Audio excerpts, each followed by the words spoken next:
Assalamualaikum warahmatullahi wabarakatuh dan selamat sore pemirsa. Saya Julius Efrain hadir untuk program Bicara Langsung di hari ini Kamis 17 Maret 2022.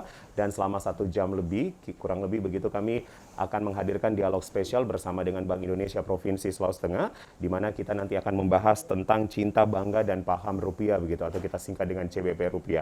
Kami akan sedikit memaparkan beberapa narasi kepada Anda bahwa peningkatan literasi terkait rupiah secara komprehensif kepada masyarakat ini melalui perluasan ruang lingkup menjadi penting, karena tak hanya masyarakat harus dapat menjaga diri dari kejahatan uang palsu melalui teknik 3D begitu, kita biasanya mendengar itu dilihat, diraba, diterawang, namun masyarakat juga harus memahami bahwa rupiah lebih dari selembar uang rupiah yang digunakan sebagai alat transaksi setiap harinya.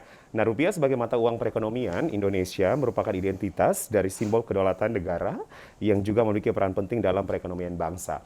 Guna menjaga eksistensi dan stabilitas nilainya dibutuhkan peran serta masyarakat dalam menggunakan dan memperlakukan rupiah secara tepat. Hal ini kemudian mendorong Bank Indonesia melahirkan satu program kebijakan baru, yaitu CBP, Cinta, Bangga, dan Pahami Rupiah begitu. Nah, apa yang kemudian harus kita pelajari dari CBP yang masing-masing huruf ini memiliki 3 indikator atau 3 item yang harus kita pahami bersama. Kami akan membahasnya kurang lebih 1 jam bersama dengan Kepala Kantor Perwakilan Bank Indonesia Provinsi Sulawesi Tengah yang sudah hadir bersama kami di studio TVRI Sulawesi Tengah, yaitu Bapak Dwianto Cahyo Sumirat Pak Dwi, atau Pak Anto saya manggilnya begitu, lebih familiar. Silakan. Selamat datang Bapak. Selamat. Iya, selamat datang di Kota Palu juga Pak. Iya, terima ini kasih, baru Pak Julius. 2 bulan begitu Pak Baru ya. 2 bulan di sini. Kurang lebih 2 bulan. Baik, dan pemirsa kami juga nanti membuka line interaktif bersama Anda di 0451 452 414 atau di line telepon yang lain Anda bisa melihat di layar televisi Anda. Selain kita akan membahas tentang CBP, kita juga nanti akan membahas juga bagaimana kemudian transaksi menggunakan QRIS begitu, yang biasanya memang kita sering gunakan atau dengan singkatan adalah QR Code Indonesia Standar. Ini memang yang juga menjadi salah satu kebijakan untuk kita sering menggunakan atau lagi tidak menggunakan dana tunai atau lebih ke cashless begitu, lebih menggampangkan kita bertransaksi ketika kita melakukan satu pembelian. Baik, kami akan langsung memulaikan perbincangan saya bersama dengan Kepala Kantor Perwakilan Bank Indonesia Provinsi Sulawesi Tengah, Pak Anto. Pak Anto, kalau saya sebelumnya ke CBP Cinta Bangga Paham Rupiah, sebelum ke sana begitu, kita ke QRIS dulu Pak. Kalau kita lihat ini kan memang transaksi menggunakan QRIS ini pun juga saat ini banyak digunakan begitu Pak. Saya pribadi juga menggunakan begitu Pak. Lebih gampang, bahkan Rp1 bisa ya dilakukan transaksinya Pak. Itu sebenarnya seperti apa kemudian program QRIS ini Pak, dan apa yang menjadi benefit untuk kita? Oh iya, terima kasih Pak Julius atas pertanyaan ini, kesempatan berharga untuk bisa menjelaskan mengenai QRIS. Jadi QRIS itu bisa kita bilang cara pembayaran yang kekinian. Yang kekinian karena kita menggunakan kanal digital. Nah, yang sering salah difahami oleh masyarakat, QRIS itu atau KRIS yang kita sebutkan. Kita sebutnya lebih gampang KRIS Pak KRIS ya, itu KRIS difahami sebagai sebuah aplikasi, padahal bukan. Dia itu semacam pintu masuk ke dalam rekening, pintu masuk dana ke dalam rekening.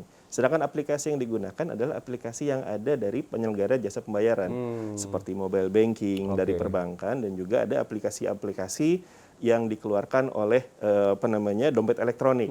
Kan ada beberapa dompet elektronik yang biasa kita transaksi online untuk transportasi online atau mungkin pemesanan makanan online. Nah, di situ ada fasilitas untuk scan KRIS-nya. Pakai barcode begitu. Ya.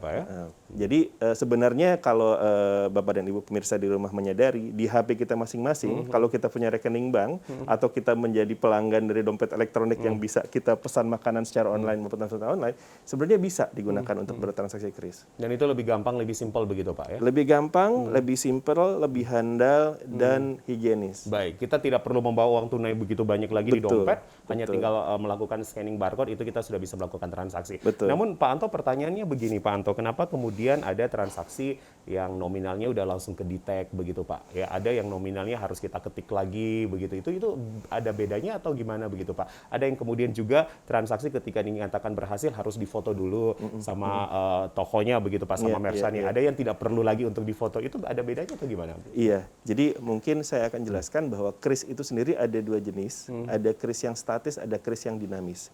Jadi yang sering digunakan oleh UMKM terutama itu adalah KRIS yang statis. Jadi kalau Bapak dan Ibu datang ke sebuah tempat atau ada pedagang, kemudian ada kasirnya, di situ ada terpampang QR atau barcode-nya yang kita sebut KRIS dalam bentuk stiker misalnya, itu adalah yang jenis statis. Nah, untuk bertransaksi yang jenis statis itu pada saat kita scan menggunakan aplikasi mobile banking dan sejenisnya, maka kita tetap harus memasukkan nominal transaksinya berapa. Karena itu kanal masuk saja. Iya, iya. Berbeda dengan kris yang dinamis. Dynamic. Kris dinamis itu dia dibentuk dari mesin EDC. Atau mungkin di beberapa tempat dia akan muncul di layar monitor si kasir. Jadi misalnya kita datang ke sebuah tempat, kita bertransaksi, saya bayarnya pakai kris. Oke. Oleh si kasir dia akan masukin informasi, nominal transaksi, kemudian dia akan alihkan layarnya. Pak, silakan scan QR yang ada di layar. Itu juga bisa. Baik. Jadi pada saat kita scan, nominal transaksi sudah muncul di HP kita. Itu yang dinamis. Nah, untuk karakteristik UMKM, karena memang dari sisi permodalan juga terbatas, alangkah tepat kalau yang digunakan adalah yang statis. Yang statis. Yang statis. Nah, tadi pertanyaannya ada yang suka langsung difoto, Iya, di ada foto. yang Ketika enggak. ada kata berhasil biasanya begitu keluar, Pak ya. Itu kalau kenapa ada beberapa kasir yang "Pak, sudah berhasil, saya foto dulu." Iya. Bisa jadi karena aplikasinya berbeda antara yang digunakan oleh si pelanggan dengan yang dimiliki oleh si kasir. Transaksi berhasil, tapi tanda bukti tidak langsung muncul di HP-nya dia. Betul. Karena kalau nungguin muncul bisa berapa jam kemudian. Iya, betul, Pak. Pelanggannya udah keburu pergi. Antrian. Mendingan difoto saja. Baik, Itu salah baik. satu cara untuk bisa meng-capture bukti transaksinya. Baik. Mungkin itu. Tapi kalau misalnya sama dan aplikasinya di sana sama-sama gitu ya, itu langsung terupdate Baik. informasi berhasil. Tapi artinya Pak Anto ketika kita menggunakan digital begitu Pak, artinya e-money begitu Pak, ataupun juga transaksi cashless ini sebenarnya lebih menguntungkan, lebih menggampangkan kita saat ini Pak. Lebih memudahkan. Lebih memudahkan karena kita tinggal membawa modal gadget aja, ya kemudian akhirnya bisa langsung melakukan scan barcode begitu. Betul sekali. Baik, Pak Anto, saya pindah sekarang ke CBP begitu Pak. Ini yang kemudian menjadi topik yang akan kita elaborasi bersama begitu pemirsa, yang akan kita dalami bersama adalah cinta, bangga, dan paham. Ini 3 kata yang punya esensi masing-masing begitu Pak. Betul, betul. Ini salah satu program atau regulasi yang terbaru yang dikeluarkan oleh Bank Indonesia begitu, CBP Rupiah? Ini sebenarnya bukan regulasi. Bukan regulasi. Cuma bagaimana cara Bank Indonesia mengedukasi. Oke, jadi ini sifatnya lebih ke edukasi, Pak Anto. Betul, mengedukasi masyarakat. Kalau dulu kita punya 3D, dilihat, diraba, diterawang, itu tujuannya untuk mengidentifikasi apakah selembar uang rupiah itu asli atau Atau tidak. palsu gitu ya. Nah, jadi kita raba dulu, kita lihat, kita terawang kan. Cuma masalahnya pada saat kita melihat meraba di terawang, bagaimana kita menentukan ini asli atau enggak Nah, kalau kita agak tidak punya susah database begitu. kan. Kalau kita tidak kenal rupiah Iya. yang asli seperti apa. Iya. Makanya kemudian kita kembangkan dengan CBP tadi. Cinta, bangga, dan paham Pahami rupiah. rupiah. Pada cinta itu kita diminta untuk lebih mengenali rupiah itu seperti apa. Oke. Gambarnya apa saja, fitur-fitur keamanannya seperti apa, pahlawan nasional yang di situ siapa, pemandangannya adanya di mana dan lain sebagainya. Jadi pada saat nanti kita melihat meraba dan di terawang itu kita tahu yang asli untuk pecahan 5.000 ini gambarnya gambar siapa. Baik. Seperti itu. Itu dari cintanya. Jadi setelah kita mengenali uang rupiahnya, harapannya kita bisa merawat juga rupiahnya Oke, itu. oke. Jangan dilipat. Iya. Masuk ke 5J. Dulu kan kita punya Iya. slogan 5J kan? Betul, Pak Anto. Jangan dilipat, jangan dibasahi, jangan di staples, terus juga jangan dibasahi gitu kan. Nah, itu yang jangan diremas juga. Jangan diremas gitu. juga. Nah, itu yang dulu agak terpisah. Sekarang gabung nih.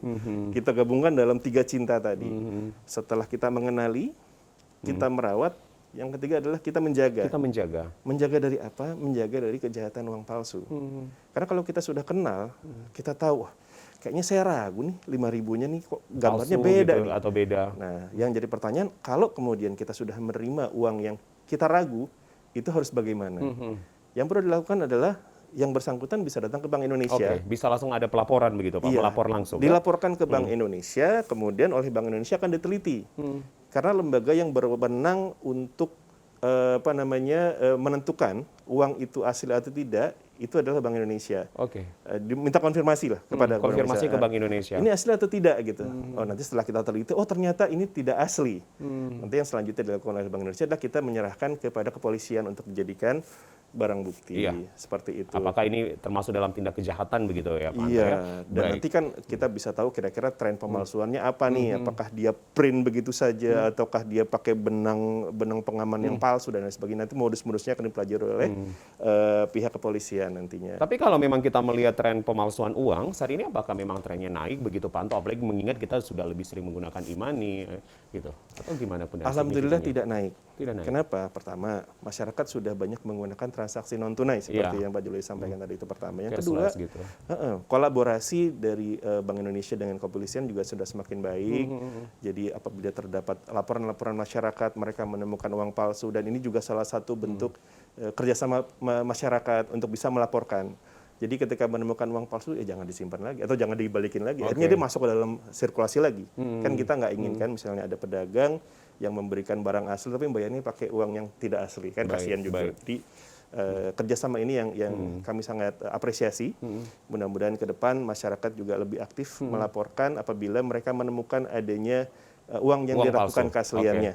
Walaupun memang trennya sudah tidak begitu naik dan sudah tidak begitu banyak. Baik, semoga itu tidak semakin naik. Semoga tidak begitu naik, Pak ya. Itu artinya adalah itu di item cinta begitu Pak, Cinta, mengenali, merawat dan menjaga. Nah, kalau kita melihat kan memang uang rupiah itu kan semuanya ada gambar pahlawan begitu ya Pak ya. Betul. Kemudian juga biasanya ada pemandangan juga begitu Pak. Nah, kalau kita bicara pecahan-pecahan rupiah itu mulai dari apa saja begitu Pak? Yang pemandangan itu ada di uang-uang ini ya Pak, uang-uang kertas ya, mulai dari 1.000, 2.000, 5.000 dan seterusnya, itu ada gambar-gambarnya lengkap, ada pahlawan nasional, ada pemandangan alam, ada keragaman flora dan fauna, itu macam-macam. Nah, cuma yang perlu kita kenali adalah di masing-masing pecahan gambarnya siapa, flora faunanya apa, itu juga pemandangannya apa. Jadi pada saat kita melihat meraba dan terawang, kita tahu nih, oh ini bener 5.000 yang beneran karena pahlawannya adalah si A, si B, si C. Seperti itu, Pak Julius. Tapi kadang-kadang kita memang tidak mengetahui begitu, Pak Anto. Kita 24 jam ya bersama uang rupiah, begitu Pak. 7 hari pun juga dalam seminggu kita menggunakan uang rupiah. Tapi ketika pun saya ditanya, misalnya Pak, saya sebenarnya belum tahu begitu. Ini pahlawannya apa begitu, satu pecahan rupiah. Ini harusnya edukasinya harus lebih gimana begitu, Pak ya. Betul. Nah, itu nanti kita akan masuk ke bagian yang namanya augmented reality rupiah. Nah, di situ kita bisa lebih menyelami lagi kira-kira di lembar misalnya nih, lembar 5.000 rupiah, pada saat kita scan ini akan muncul gambar apa, pahlawannya siapa. Nanti bahkan kita seperti diajak main Pokemon Go. Wah, itu lebih seru. Artinya selancar begitu Pak, kita lebih surfing. Nanti kita akan bahas air rupiahnya Pak ya. Baik, saya masih akan membahas tentang cinta begitu Pak. Nah, ada satu pecahan rupiah juga yang kita pernah juga ini menjadi trending ya. Orang berebut begitu Pak, bahkan juga ada sempat antrian begitu karena dibagi-bagi secara gratis. Pada saat itu ada 75.000 rupiah Pak. Untuk saat ini 75.000 rupiah bisa dikomersikan atau dilakukan transaksi jual beli menggunakan pecahan ini Pak? Iya. Nah ini sepertinya pas banget untuk saya menjelaskan. 75.000 itu uang betulan. Uang betulan, jadi Pak dia ya? memang jadi alat tidak tukar. hanya disimpan saja. Bukan, itu memang alat tukar yang bisa kita transaksikan. Hanya saja karena dia sifatnya kommemoratif, jadi kita hanya cetak terbatas. Kita hanya mencetak 75 juta lembar. Sedangkan jumlah penduduk Indonesia 270 juta jiwa. Akhirnya memang ada keterbatasan itu dan kita nggak cetak lagi. Karena saat itu bertepatan dengan ulang tahun Indonesia juga. Betul, ke 75. Jadi nanti kalau mau ada edisi barunya kita tunggu yang 100 tahun. Nanti baru ada edisi barunya lagi gitu. Nah, itu sebenarnya sempat ragu masyarakat, ini apakah bisa ditransaksikan? Bisa. Bisa, Pak. Dia itu uang beneran. Tapi saya yang melakukan transaksi menggunakan 75.000, Pak. Banyak yang menyimpannya di dompet, Pak. Iya, dijadikan koleksi. Nah, ngomong-ngomong masalah simpan di dompet nih. Salah satu bentuk penghargaan kita terhadap rupiah, kalau bisa jangan dilipat. Jadi kita, ini masuk 5J dulu Pak ya? Kita rawat dia, jangan sampai dia rusak, seperti itu. Dan juga penghargaan terhadap pahlawan yang ada di uang itu.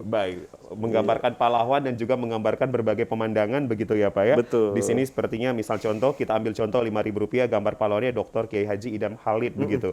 Ada budaya tari gambyong, pemandangan alam Gunung Bromo, flora dan bunga sedap malam, dan ada ornamen batiknya. Nanti Pak Anto tentunya saya akan ajak begitu lebih dalam lagi ketika kita bahas AR rupiah atau augmented reality rupiah begitu. Saya pindah ke Bangga lagi Pak. Tadi kita cinta begitu ya, dan kita sekarang pindah ke Bangga. Ada 3 yang juga menjadi indikator atau menjadi hal yang kemudian kita harus lebih perhatikan. Apa saja itu Pak Anto? Iya, kita di segmen Bangga ini kita menjadikan rupiah satu-satunya alat pembayaran yang sah di NKRI sesuai dengan Undang-Undang Mata Uang. Jadi pada saat kita bertransaksi ya pakainya rupiah.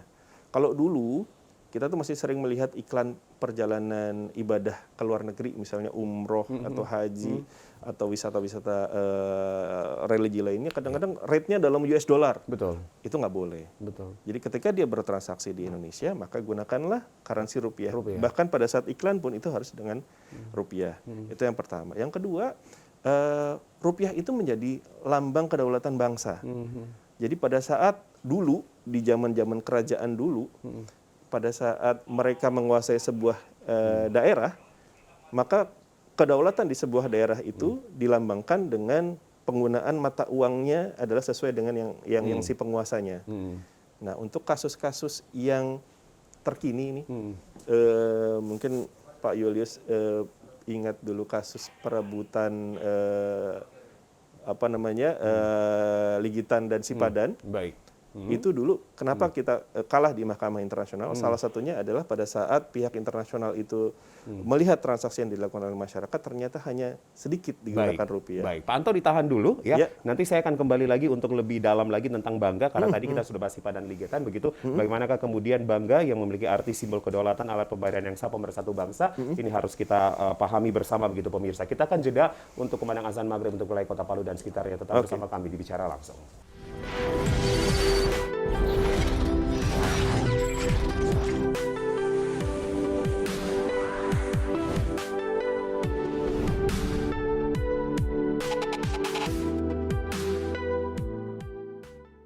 Anda kembali bersama kami di Dialog Bicara Langsung dan kami masih membahas tentang CBP atau Cinta Bangga Paham Rupiah begitu. Dan sudah hadir dari segmen awal tadi adalah Kepala Kantor Perwakilan Bank Indonesia Provinsi Sulawesi Tengah Pak Dwianto Cahyo Sumirat atau kita lebih familiar memanggil beliau dengan Pak Anto begitu. Pak Anto tadi sudah menjelaskan apa yang kemudian menjadi benefit ketika kita menggunakan QRIS atau QR Code Indonesia Standar begitu. Ini adalah e-money atau transaksi uang digital atau kemudian juga cashless begitu, tidak perlu membawa uang tunai.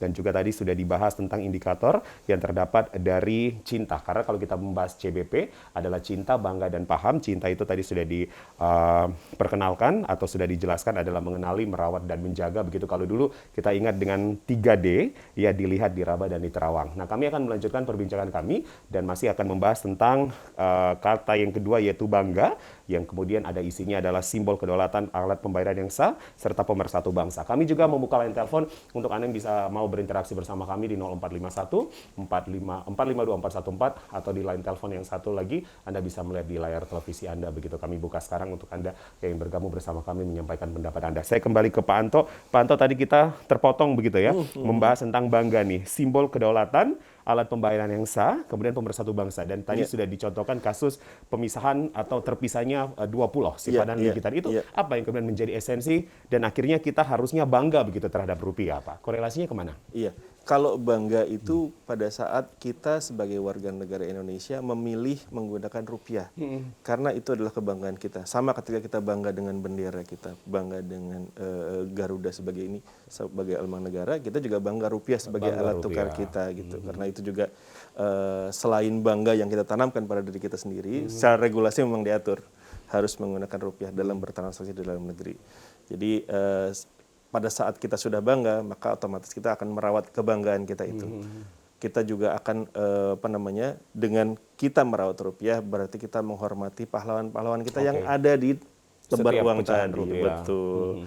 Artinya kita coba merawat, memperlakukannya dengan baik. Seperti itu. Terus korelasi ketika ada pemisahan dua pulau begitu, Pak. Tapi maaf, ditahan dulu, Pak Anto. Kita akan menerima penelpon pertama sudah bergabung. Selamat malam, Bicara Langsung. Iya, selamat malam Pak Julius. Baik, dengan siapa di mana Bapak? Papa Luisa di Impres, Pak. Papa Luisa di Impres. Baik, Papa Luisa, apa yang menjadi pendapat Anda atau apa yang ingin ditanyakan begitu pada malam hari ini?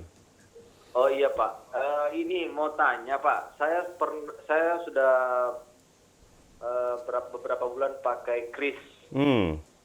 Nah, saya sempat di satu toko itu menggunakan kris di toko itu, kemudian 1 bulan kemudian di toko itu tidak ada lagi krisnya Pak.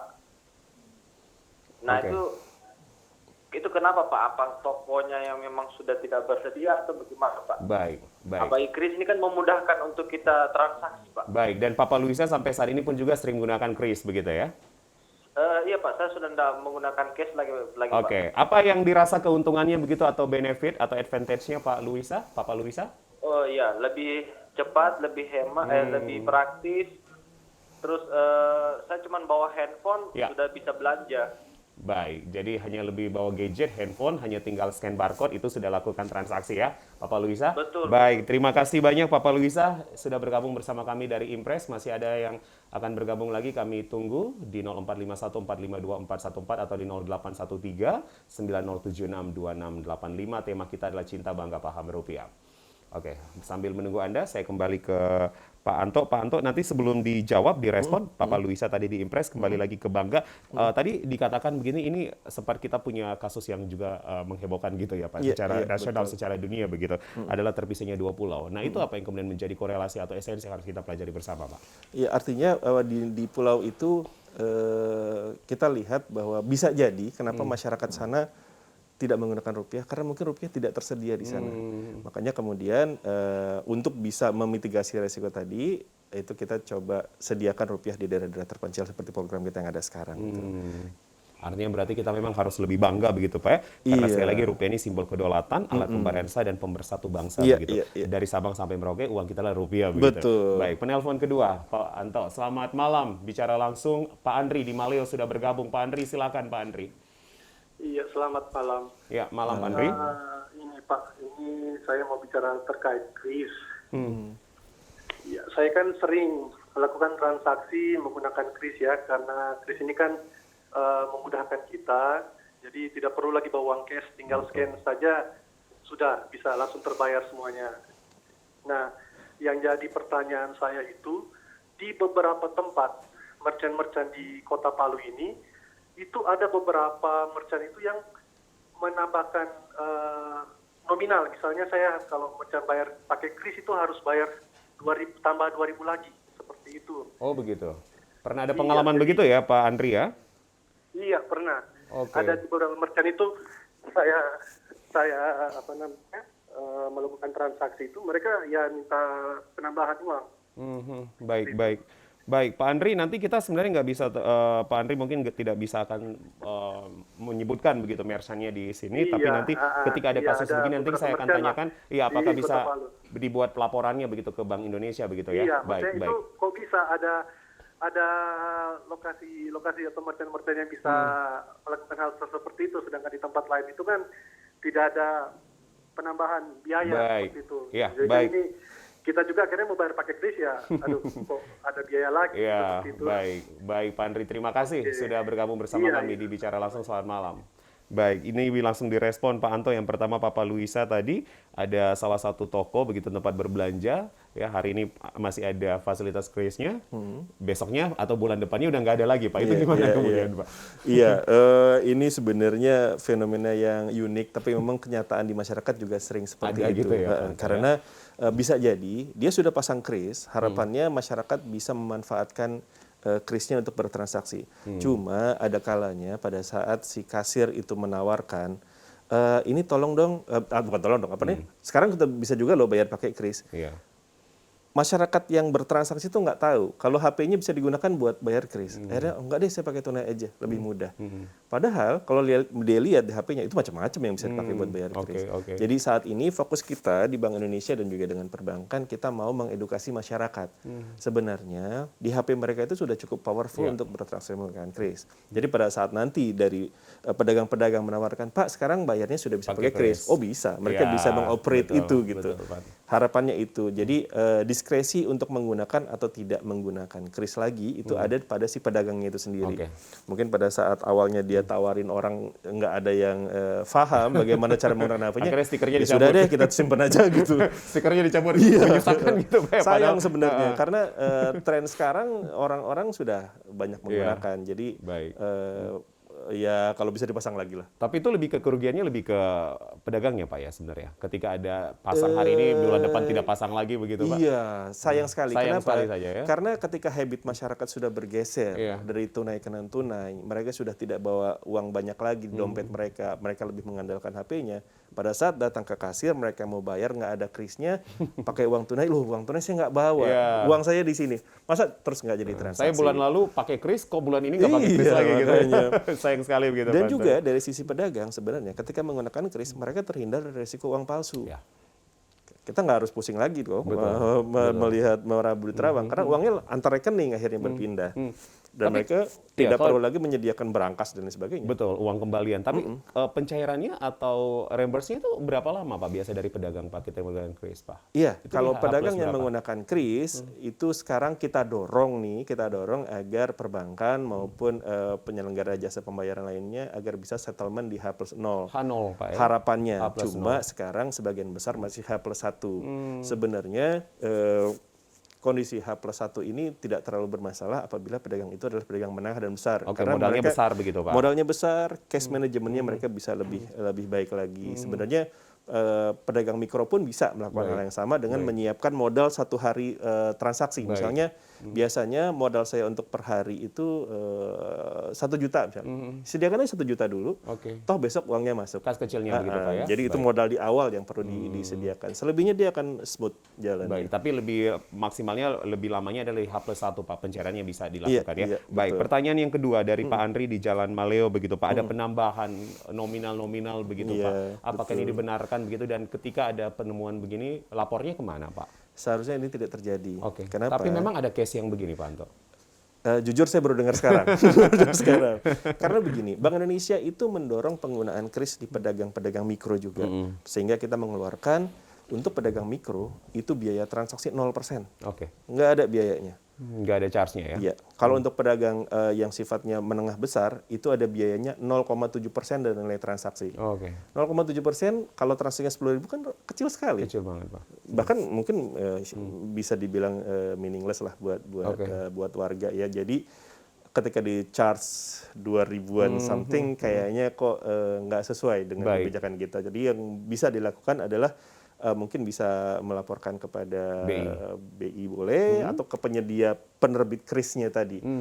Krisnya diterbitkan oleh siapa? Oleh nanti bank bisa siapa? melaporkan. Oke, baik. Jadi bisa dilaporkan begitu Pak ya? Ini ada Baik. kondisi pengenaan charge karena di tempat lain kok nggak ada, hanya yang ini saja gitu yang mengenakan charge. Baik, baik. Ya, jadi ini informasi untuk Pak Andri di Maleo ya, ketika ada kasus-kasus seperti ini bisa langsung melaporkan ke penerbit kris atau bisa juga langsung melalui Bank Indonesia. Baik, Bapak kita tinggalkan untuk bangga ya, kita ke P sekarang gitu ya, paham. Nah, tadi kita sudah ke cinta, paham. Ada 3 yang juga menjadi indikator gitu Pak, atau yang hal yang harus kita pelajari bersama. Bertransaksi, berbelanja, dan kemudian berhemat. Ini apa yang menjadi esensi masing-masing kata ini Pak Anto? Kita mulai dari paham bertransaksi. Bertransaksi dulu. Jadi pada saat kita paham bahwa rupiah itu bisa ditransaksikan secara konvensional, tapi ternyata rupiah itu juga bisa ditransaksikan secara digital. Oke. Konvensional itu artinya kita bertransaksi menggunakan uang tunai seperti layaknya sekarang. Kalau membayar kita keluarkan uang dari dompet kita bayar. Itu yang konvensional, yang selama ini kita pahami. Nah, sekarang sudah berkembang alat-alat pembayaran yang non tunai, yang tidak lagi menggunakan rupiah fisik, tapi kita ada juga yang namanya alat pembayaran menggunakan kartu. Ya, APMK Pak ya? APMK itu ada kartu kredit, ada kartu debit, Debit. ada uang elektronik yang berbasis chip, di mana saldonya tersimpan di dalam chip. Ada juga yang uang elektronik yang saldonya tersimpan di dalam server yang ada di bank.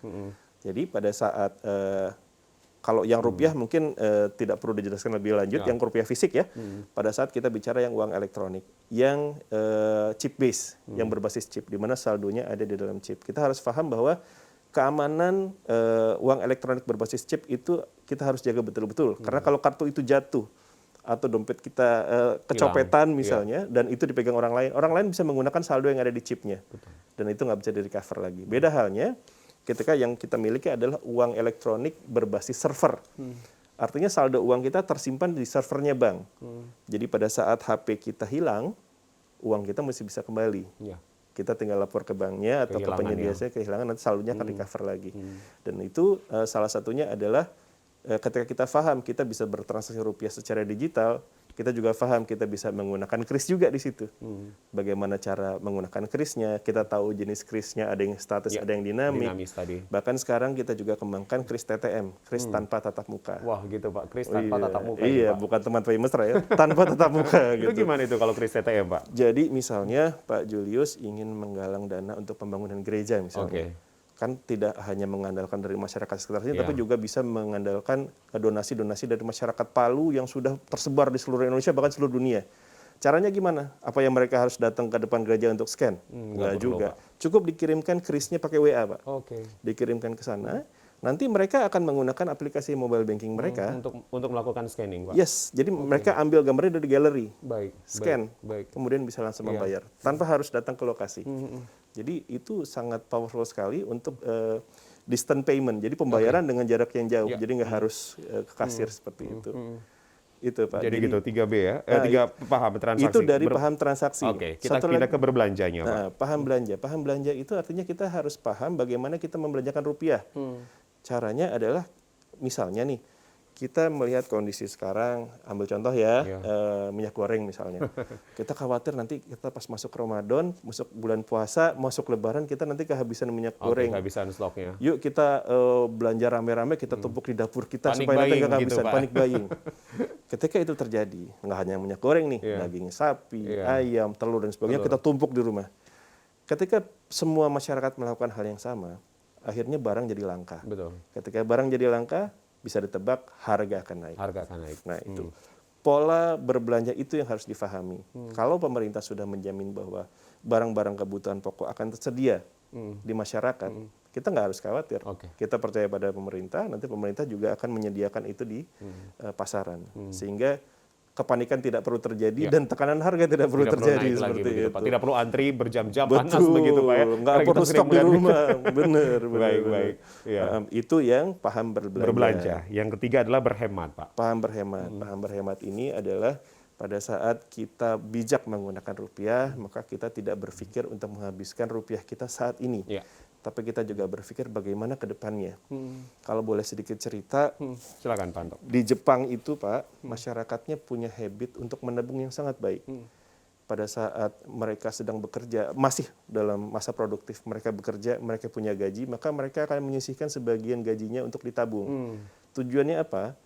Nanti pada saat mereka sudah tidak lagi bekerja, sudah pensiun, Ada savingnya, Pak. mereka bisa menggunakan savingnya seperti gaji Oke. untuk membiayai konsumsi-konsumsi mereka. Jadi pola konsumsinya tidak jauh berbeda pada saat mereka bekerja dan pada saat mereka sudah tidak lagi Oke. bekerja. Ini habit yang memang sudah tercipta di satu negara Yes, begitu, Pak. betul. Jadi ini baik sekali. Nah, kembali ke berhemat tadi, sebenarnya opsinya adalah kita bisa menempatkannya dalam produk-produk tabungan pada umumnya, tabungan biasa maupun deposito. Kita juga bisa menempatkannya pada produk-produk investasi. Iya.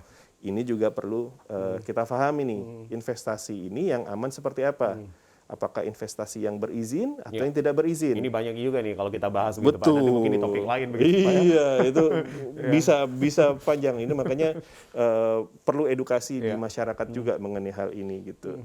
Itu mungkin Baik, yang jadi bisa. CBP adalah cinta bangga rupiah, cinta bangga paham rupiah, sudah dijelaskan oleh Pak Anto begitu, atau Pak Dwianto Cahyo Sumirat, Kepala Kantor Perwakilan Bank Indonesia Provinsi Sulawesi Tengah. Jika Anda yang kemudian ingin lebih bertanya begitu ya, karena topik kita memang menarik saat ini, bagaimana kemudian kita paling sederhana mungkin bisa dikatakan Pak, merasa memiliki bahwa rupiah itu menjadi satu hal yang harus kita cintai begitu ya, Ya. Pak Anto ya. Tadi sudah dicontohkan di Jepang begitu ya, Pak Betul, ya, kekuatan betul. mata uang Jepang gitu yang kemudian di saving menjadi tabungan mereka. Nah, ayo sekarang kita bersama-sama untuk kemudian lebih mencintai, lebih bangga lagi dan lebih memahami seperti apakah fungsi mata uang kita atau rupiah kita. Kami menunggu Anda pemirsa yang bergabung bersama kami di 0451 452414 atau di 0813 9076 2685. Masih ada 15 menit ke depan untuk kita lebih membahas ini. Pak Anto, ketika kita berbicara the power of rupiah begitu Pak, kekuatan rupiah ketika disandingkan juga dengan mata uang lain begitu dalam hal bertransaksi, kita ada di kekuatan mana begitu Pak?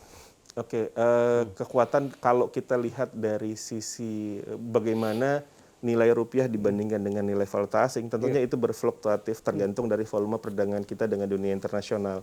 Pada saat kita lebih banyak tergantung dengan internasional, kita banyak mengimpor, maka kecenderungannya rupiah kita akan terdepresiasi atau akan melemah terhadap valuta asing yang ada di luar. Jadi pola yang perlu kita terapkan, yang perlu kita dorong di masyarakat adalah mari kita sama-sama mengkonsumsi produksi dalam negeri. Oke. Sehingga kita tidak perlu impor lagi. Sehingga nilai mata uang kita bisa terjaga. Bisa kuat Pak ya? Karena salah satu peran Bank Indonesia adalah menjaga nilai rupiah, baik internal maupun eksternal. Kalau internal tadi, kita menjaga laju inflasi tetap terjaga, harga barang-barang tetap terjangkau. Oke. Kalau eksternal, kita menjaga agar rupiah nilainya tidak terlalu melemah terhadap mata uang asing, seperti itu. Itu yang kalau positioningnya ya seperti itu. Positioningnya seperti itu, baik. Karena memang dasarnya juga fluktuatif begitu. Iya, betul. Baik. Pak Anto, kalau kita pun juga bicara sekarang adalah era digitalisasi, kemudian juga era modernisasi begitu di zaman milenial begitu Pak ya. Tapi kita tahan dulu, kita ada penelpon yang bergabung lagi. Selamat malam, bicara langsung. Selamat malam, Assalamualaikum. Waalaikumsalam warahmatullahi wabarakatuh. Dengan Bapak siapa, di mana Bapak? Isdar Ajufri di Jalan Kedondong, Donggala-Kodi. Baik, Pak Isdar Al-Jufri di Kedondong. Silakan Pak Isdar, apa yang mau disampaikan? Jadi terima kasih kesempatan yang diberikan kepada kami. Jadi setelah kami mendengarkan tadi penjelasan dari Kepala Bank Indonesia, kami sangat berterima kasih sekali. Karena kami termasuk juga senang sekali dengan rupiah ini. Cuma ada yang kami tanyakan sedikit, yaitu tentang uang 75.000 rupiah itu. Kenapa sampai sekarang tidak beredar lagi? Oke, baik Pak Migdan. Iya, mungkin ada penjelasan dari Kepala Bank Baik. Indonesia. Pak Migdan sendiri pernah mendapatkan uang 75.000 rupiah, Pak? Saya pernah mendapatkan pertama kali keluar, tapi lama-lama kok padahal 75.000 rupiah itu sangat cantik Iya, buatannya. oke. Tampilannya sangat enak Jadi mungkin ada dipandang. penjelasan dari Iya. Bank Indonesia. Uangnya sekarang ya. udah Terima kasih. dibelanjakan atau belum nih Pak Migdan? Atau masih disimpan, Pak? Sudah tidak ada lagi. Oke, jadi kapan harus keluar lagi ya? Kenapa tidak dicetak banyak ya? Terima kasih Pak Iya, Migdan di Kedondong iya, sudah iya. bergabung. Ya, Iya. ini sebenarnya tidak sudah bahas tadi di segmen awal begitu. Tapi memang menjadi pertanyaan. Betul. Akankah dicetak lebih banyak lagi, Pak Iya, Anto? mohon maaf Pak Migdan, kita tidak mencetak lagi karena jumlahnya memang dibatasi. Karena ini adalah rupiah yang memperingati 75 tahun tahun. kemerdekaan Oke. Indonesia. Jadi kita cuma cetak 75 juta lembar. Iya. Sedangkan masyarakat Stoknya kita udah habis gitu, Pak, sudah habis, stoknya sudah habis. Masyarakat kita ada 270 juta, yang kita cetak cuma 70 juta. Ya wajar tidak semua masyarakat bisa memperoleh ini. Kalau memang rezeki, nanti ada yang bertransaksi menggunakan 75, Baik. mudah-mudahan nanti ujung-ujungnya sampai di Pak Migdan lagi. Oke, baik. Pak Anto, tadi saya ke pertanyaan bahwa sekarang era milenial begitu Pak ya. Bagaimana kemudian edukasi ke anak muda ini Pak untuk kemudian menggunakan CBP, ya kemudian juga bagaimana lebih dengan mencintai rupiah begitu Pak melalui gadgetnya masing-masing kalau kita bicara anak muda. Iya, ini yang pertanyaan yang sangat relevan ya, karena kita melihat tren anak-anak milenial, anak-anak muda sekarang, mereka sangat berinteraksi dengan gadget mereka tuh dengan sangat intensif gitu. Yang menjadi pertanyaan, kenapa nggak kita manfaatkan kondisi itu untuk juga mengedukasi mengenai rupiah kepada mereka dengan cara-cara yang mereka sukai. Salah satunya adalah yang kita sebut dengan augmented reality rupiah. AR rupiah begitu Pak AR ya? rupiah. Oke. AR rupiah itu adalah aplikasi untuk bisa memperoleh informasi mengenai rupiah dengan cara-cara yang menarik. Dengan cara edu game. Oke. Mengedukasi dengan Baik. game juga di dalamnya. Edugamifikasi kita sebut Pak ya? Oke. Edu gamifikasi. Jadi kalau bicara agak sedikit teknis, kita bisa mendownload aplikasi AR rupiah itu kalau untuk pengguna Android itu bisa dari Play Store. Oke. Sedangkan kalau yang Apple bisa dari Apple Ya. Store. seperti Baik. itu. Pak Anto ditahan dulu tentang Oke, edugamifikasinya, tentang AR rupiah, augmented reality rupiah. Kita ada penelpon lagi bergabung. Selamat malam, bicara langsung. Halo, selamat malam. Baik, dengan Bapak siapa? Di mana Bapak? Dengan Bapak Wawan Ya, Pak Wawan. di Palupi. Silakan Pak Wawan di Palupi, singkat, padat, Bapak. Ini saya mau bertanya nih Pak, sekarang kan BI itu untuk transaksi transfer itu sudah lumayan murah ya daripada dulu-dulu. Sekarang harganya 2.500 nih. Oh, sudah sangat bangga lah saya dengan BI ini, dengan program itu. Nah, kedepannya bisa nggak itu digratiskan gitu untuk kita? Biaya transfer begitu ya Pak Kan ya? dalam sistemnya BI Iya. kan seluruh bank ini, jadi Baik. harusnya sih gratis ya Pak.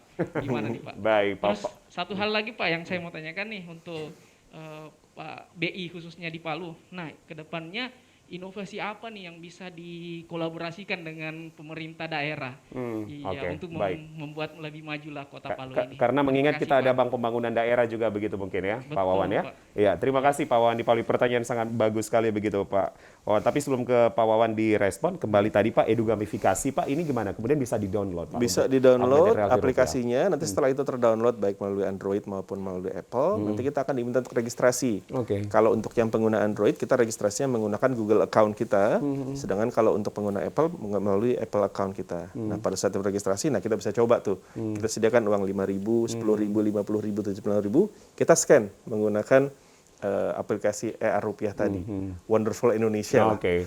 Nanti pada saat itu kita akan dibawa ke sebuah lingkungan seperti kita masuk ke sebuah gerbang. Wah. Di situ akan ketemu penari. Misalnya yang kita scan adalah uang 5.000 di mana di situ ada penari gambyong. Nah, itu akan kelihatan 3 dimensi penari gambyong memang bergerak. Jadi kita akan berjelajah gitu ya, Pak. Betul, ada suara gamelannya juga gitu. Pada saat kita melakukan scan uang 50.000, nanti kita akan dibawa menyelam ke dalam wisata laut Wakatobi. Seperti itu. Oke. Nah, itu kita jadi mengenal sekali fitur-fitur yang ada di setiap lembar rupiah dengan cara seperti itu. Baik.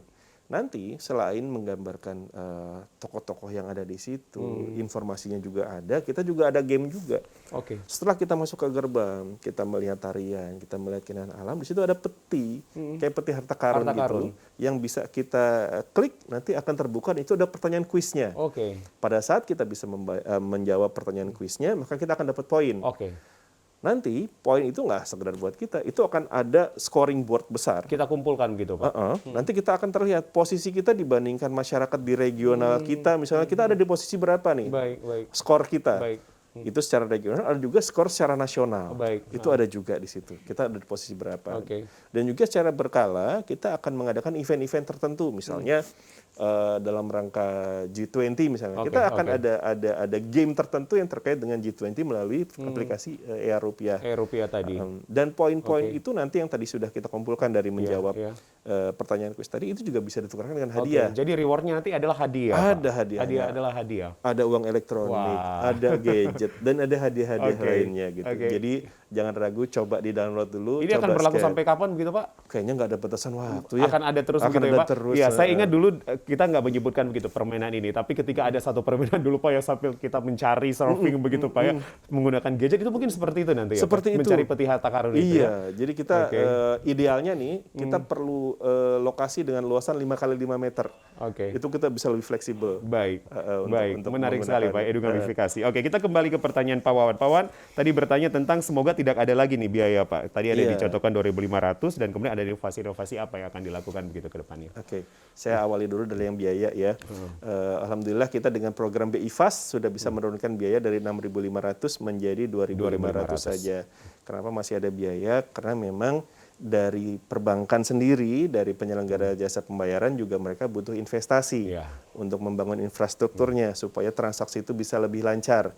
Sekarang ini bedanya dengan RTGS sebelumnya, ini kita bisa bertransaksi 24/7, 24 hour, 7 days. Ya. Nggak ada berhentinya, real time. Itu kan tentunya investasinya akan lebih, infrastrukturnya akan lebih banyak lagi. Lebih yang harus banyak lagi, disediakan. lebih masif lagi begitu, Lebih Pak. masif lagi. Dan itu perlu dibiayai lah. Salah satu biayanya diambilkan dari yang 2.500. Itu yang mengenai tarif. Yang kedua adalah bagaimana kolaborasi kita dengan Pemda.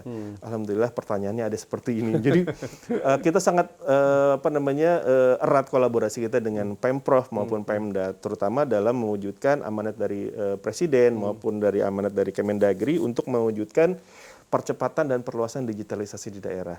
Jadi sekarang 13 kabupaten kota yang ada di Sulawesi Tengah maupun satu provinsi ini kita sudah punya namanya tim percepatan dan perluasan digitalisasi daerah. Iya. Di situ kepalanya adalah kepala daerah, ada Pak Gubernur, ada juga Pak Bupati. Iya, karena Pak Gubernur sering mengatakan gerak cepat, sultung maju sejahtera begitu, Pak. Betul. Intinya adalah kita ingin menciptakan ekosistem pembayaran non tunai untuk pembayaran pajak dan retribusi oleh masyarakat. Masyarakat dimudahkan. Masyarakat harapannya bisa melakukan pembayaran retribusi melalui handphone mereka masing-masing. Membayarkan pajak juga melalui handphone mereka. Atau mungkin mereka bisa bertransaksi itu melalui ATM. Dengan demikian harapannya pengelolaan keuangan pemerintah menjadi lebih transparan dan meningkatkan penerimaan karena kebocoran juga kita minimalkan. Seperti itu, memudahkan masyarakat dan juga mengefektifkan dan meningkatkan penerimaan asli daerah. Itu yang akan ada kerjasama ya secara lebih holistik lagi, secara masif lagi gitu Pak bersama dengan Pemprov begitu Pak. Bahkan sudah sudah berjalan. Ini sudah dibangun ya Pak, sudah dijalankan bersama. Sudah dijalankan bersama. Apalagi di Kota Palu ini, di mana Bapak Wali Kota sudah mencanangkan Palu sebagai smart city, Ya, maka Palu kita Smart City, betul. bersama-sama pemerintah daerah mendorong penerapan itu. Contoh di bandara, pada saat kita mau keluar dari bandara, kita kan membayar parkirnya dengan tapping uang elektronik. Ya. itu sudah diterapkan. Beberapa lokasi di Kota Palu, toko-toko besar itu ada menggunakan kris untuk parkirnya. Itu salah satu contoh digitalisasinya yang sudah kita terapkan. Dan kita akan perluas terus. Pak Anto lihat kemudian perluasan ini kemudian akan optimis begitu Pak bahwa kita menuju era digitalisasi yang lebih menggampangkan kita, lebih memudahkan kita dengan berbagai kebijakan yang diatur oleh Bank Indonesia, Pak. Sangat optimis. Kenapa? Karena habit masyarakat bergeser ke sana. Apalagi di masa pandemi. Betul, Pak. Mobilitas semakin terbatas, tapi transaksi terus berjalan. Transaksi terus berjalan. Menggunakan HP sendiri. Kita bisa hanya santai saja dari rumah begitu Pak bisa. ya. Jadi kita bisa langsung mengklik begitu. Ini kemudian sudah bisa melakukan Betul, transaksi Pak. betul. Kita kembali ke AR tadi Pak atau augmented reality. Sosialisasi atau CBP ini pun juga sudah disosialisasi Pak begitu. Edukasinya sudah sejauh mana? Edukasinya kita berkolaborasi dengan teman-teman mahasiswa. Kita punya yang namanya Genbi. Kita juga sosialisasi ke komunitas-komunitas untuk bisa lebih memahamkan mengenai rupiah tadi. Jadi mudah-mudahan masyarakat ini bisa menjadi agen informasinya Bank Indonesia. Ketika mereka sudah mendengar informasi CBP melalui kita, maka mereka juga akan menyebarkan ke masyarakat lainnya. Oke. Seperti itu. Oke, baik. Nah, ini bicara tentang Genbi nih Pak, apa yang kemudian harus dilakukan ke depannya untuk generasi Bank Indonesia, generasi anak-anak muda begitu Pak? Ya, generasi anak-anak muda adalah generasi yang menurut saya bisa menjadi trendsetter. Trendsetter, apabila kita ingin mendorong transaksi digital, maka bisa bermula dari mereka.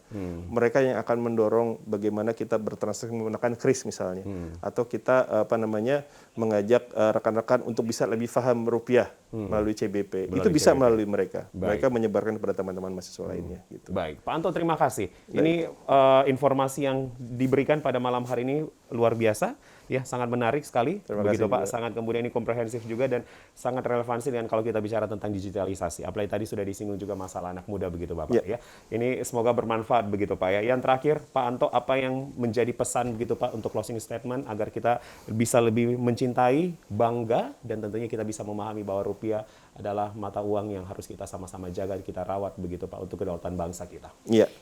Yang ingin saya pesankan adalah yang pertama, mari kita sama-sama memahami rupiah itu fiturnya seperti apa. Masing-masing lembarnya gambar apa, nominalnya berapa, keamanannya seperti apa. Setelah kita mengenali, maka kita akan merawatnya. Perlakukan rupiah dengan baik. Jangan sampai gampang rusak. Kita tidak melipatnya, tidak di staples, dicoret apalagi Pak. Setelah kita merawatnya, maka kita menjaganya, menjaga dari kejahatan uang palsu. Lalu setelah itu kita menggunakan rupiah nih dalam bertransaksi sehari-hari. Kita gunakan rupiah, jangan malu menggunakan rupiah dan kita jadikan itu sebagai kebanggaan kita. Yang terakhir adalah kita paham bagaimana menggunakan rupiah. Kita paham bertransaksi secara non tunai, secara tunai juga. Lalu kita juga paham bagaimana kita bisa berhemat. Kita juga paham bagaimana kita berbelanja. Bagaimana belanja itu nggak usah terlalu panik. Jika ingin mendalami mengenai informasi ini, itu kemana Pak? Itu bisa mengunjungi Instagram Bank Indonesia. Bank Indonesia. Di alamatnya bank_Indonesia_Sulteng. Atau Bank Indonesia Sulteng begitu Pak. Itu semuanya informasi ada di sana. Dan juga Facebook. Dan Facebook juga. Untuk edugamifikasi, Pak Anto udah download begitu? Saya sedang mencoba download. Sedang mencoba. Karena dia masih muter terus. Kita sama-sama mencari peti harta kartunya Pak ya. Siapa tahu nanti kita dapat poin banyak Pak. Kita tukar nanti begitu. Dapat apa saja tadi Bapak? Bisa dapat uang elektronik, bisa dapat gadget, dan juga hadiah-hadiah lain yang mungkin akan kita informasikan. Akan ada event-event khusus nanti ke depan ini, Pak? Seperti misalnya ada event G20 misalnya kita yang seperti kemarin. Nanti salah satu gamenya adalah terkait dengan itu. Mungkin ada event-event lainnya yang akan kita create game yang spesifik dengan yang secara eventnya. lokal mungkin yang dilakukan langsung on the spot begitu Pak? On the spot nanti kita coba pikirkan konsepnya seperti apa kalau on the spot. Baik, Pak Anto. Terima kasih banyak Pak Dwianto Cahyo Sumirat, Kepala Kantor Perwakilan Bank Indonesia Provinsi Sulawesi Tengah sudah hadir bersama kami begitu Bapak ya. Di dialog bicara langsung 1 jam ini pemirsa, inilah yang menjadi akhir dialog kami, semoga bermanfaat untuk Anda. Sekali lagi mari kita dukung bersama CBP, cinta, bangga dan paham terhadap rupiah sebagai mata uang untuk menyatukan kita sebagai pemersatu bangsa dari Sabang sampai Merauke. Saya Julius Efrain pamit, kita akan bergabung bersama TVRI Nasional, tetaplah bersama kami di TVRI Swasta TV Tapura. Wassalamualaikum warahmatullahi wabarakatuh. Selamat malam, sampai jumpa.